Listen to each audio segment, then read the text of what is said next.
Air marshal Chopra, महिलाओं की अगर बात करें तो अग्निवीर स्कीम में भी 1700 महिलाएं अब तक पास आउट हो चुकी है, 55,000 पुरुष पास आउट हो चुके हैं। और ये एक्सपेरिमेंट जो था, क्या ये सफल माना जाए?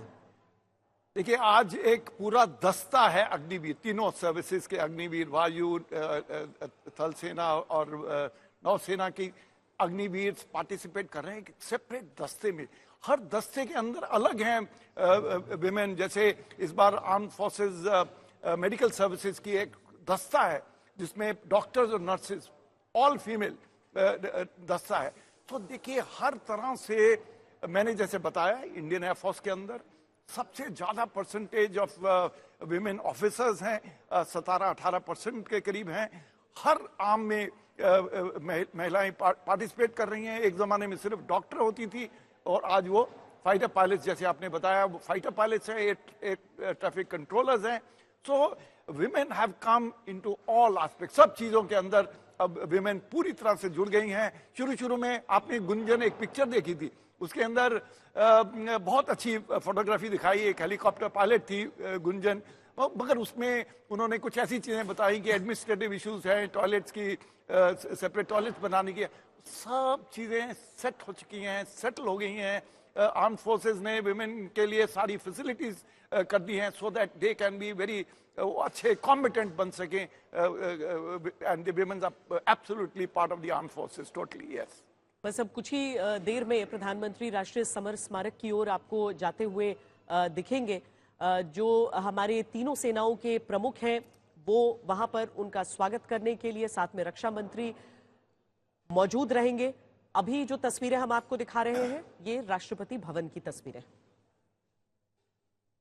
उत्साह दर्शक दीर्घा में भी जबरदस्त है, प्रतीक्षा कर रहे हैं। लेकिन प्रतीक्षा किसकी हो रही है इस समय? जिस तरह से भारत की आप सैन्य शक्ति देखेंगे, जिस तरह आप भारत की सामरिक क्षमता देखेंगे और जिस तरह से आप भारत की सांस्कृतिक विरासत देखेंगे, ये तीनों चीजें मिलकर इस गणतंत्र को और सशक्त बनाते हैं। भारत वो यात्रा जो 15 अगस्त 1947 को स्वतंत्रता से और 26 जनवरी 1950 को गणतंत्र बनकर जो परंपरा शुरू हुई, वो सांस्कृतिक विरासत जो 5000 वर्ष पुरानी सभ्यता की है, ये एक बहुत बड़ा संदेश दिया जा रहा है। एक तस्वीर आप असम की भी देख रहे हैं।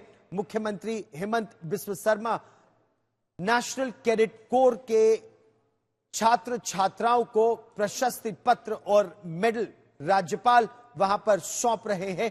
और ये मनोबल एडमिरल सिन्हा बहुत ज्यादा छात्र छात्राओं का बढ़ाता है। ये मेडल आजीवन उनके घरों में बहुत गर्व से दिखते हैं। आपने बिल्कुल सही कहा है गौरव।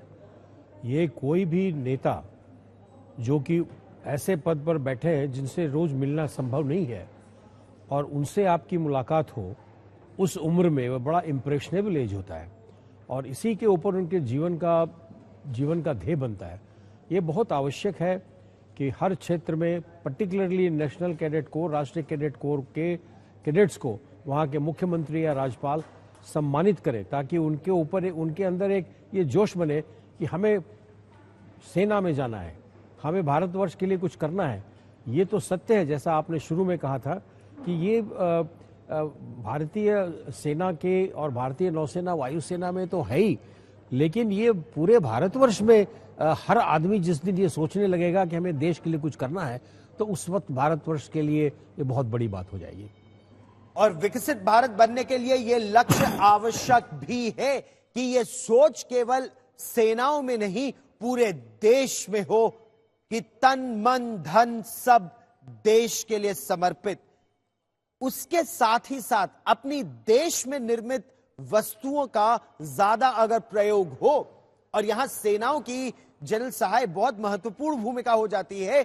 विदेशी टैंक, विदेशी राइफलें, विदेशी हथियार आवश्यक है, लेकिन साथ ही साथ स्वदेशी टैंक, स्वदेशी राइफलें, ये बहुत महत्वपूर्ण है। गौरव, ये इसकी तो कोई शक नहीं है कि जब मैं एक हथियार जो मेरी देश में बना है, जब मैं उसको इस्तेमाल करता हूं तो पूरे आत्मविश्वास से इस्तेमाल करता हूं कि ये बिल्कुल सही चलेगा, नंबर एक। नंबर दो, उसका एम्यूनिशन जो मेरे पास पहुंचा जाएगा, एक लंबी कतार नहीं होगी, मेरे को फटाफट और जल्द से वो एम्यूनिशन पहुंचा जाएगा। तो ये मैं, जैसे मैं पहले बोल रहा था, आत्मविश्वास की बात है। मेरे को अपने लोगों से बना हुआ हथियार जब मैं इस्तेमाल करता हूं तो मेरे में एक आत्मविश्वास है कि मैं वो हथियार को पूरी तरह इस्तेमाल कर सकूं। तो वो आत्मविश्वास होगा कि ये हथियार भारत में बने हैं, क्योंकि ये भारत ने देखा भी है। हम अपने प्रजातंत्र की जिस यात्रा की बात कर रहे हैं श्वेता, एक ऐसा भी दौर आया था जब विदेशियों ने भारत को, हथियार तो हमारे पास थे लेकिन उनके लिए गोला बारूद नहीं था, विमान तो थे लेकिन उसका रखरखाव नहीं हो पा रहा था। उससे बहुत कुछ सीखा है हमने। लेकिन एक बहुत, जब हम मेक इन इंडिया की बात करते हैं तो वो केवल ये नहीं होता है कि आप जिद है कि नहीं हमारे पास नहीं भी उपलब्ध है तब भी हम वही कर रहे हैं। जनरल साहब, अभी भी जब हम अगर सेनाओं की अलग अलग टुकड़ियों को देखें तो वहां देखते हैं जो सर्वश्रेष्ठ है वो हमारी सेनाओं के पास है, और जो अगर मान लीजिए किसी क्षेत्र में अभी मेक इन इंडिया नहीं है, उस क्षेत्र में काम चलते रहता है और तब तक हम दुनिया की सबसे सर्वश्रेष्ठ चीज का ही प्रयोग करें। नहीं, बिल्कुल आप सही कह रही हैं।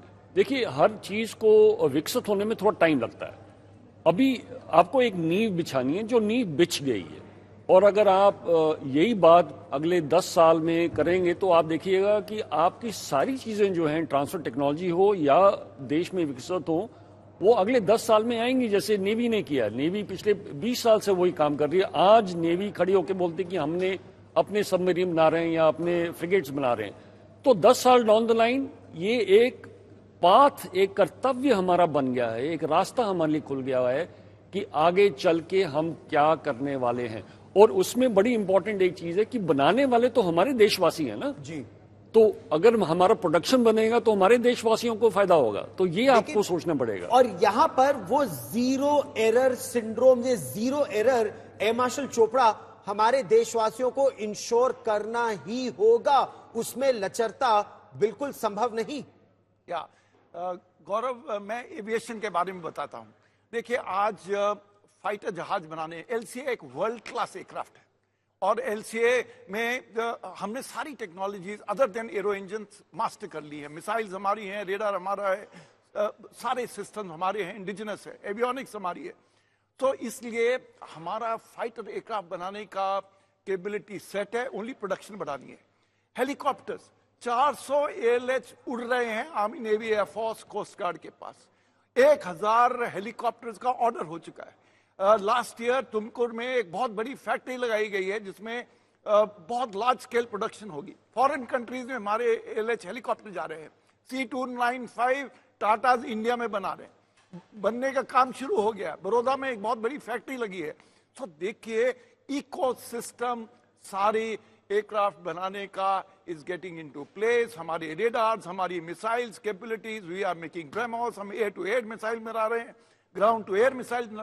तो हर इलाके में हमारा इकोसिस्टम है। We are sitting on a launch pad, बिल्कुल उड़ान भरने के लिए बिल्कुल तैयार हैं। एक्सपोर्ट्स का ग्रेट पोटेंशियल है। एक हाई लेवल का टारगेट हमने डिफेंस प्रोडक्शन को दिया है। एक्सपोर्ट के लिए भी टारगेट $5 बिलियन का बहुत नजदीक पहुंच गए हैं। 2025 में हमारा वो टारगेट रहेगा। इसलिए हमारा जो इकोसिस्टम है वो finally it is getting in place. और ये बात दुनिया देख भी रही है, दुनिया देख रही है श्वेता ये बात, और इसीलिए दुनिया हमारे इस जश्न का हिस्सा भी बन रही है और बढ़ चढ़कर हिस्सा ले रही है।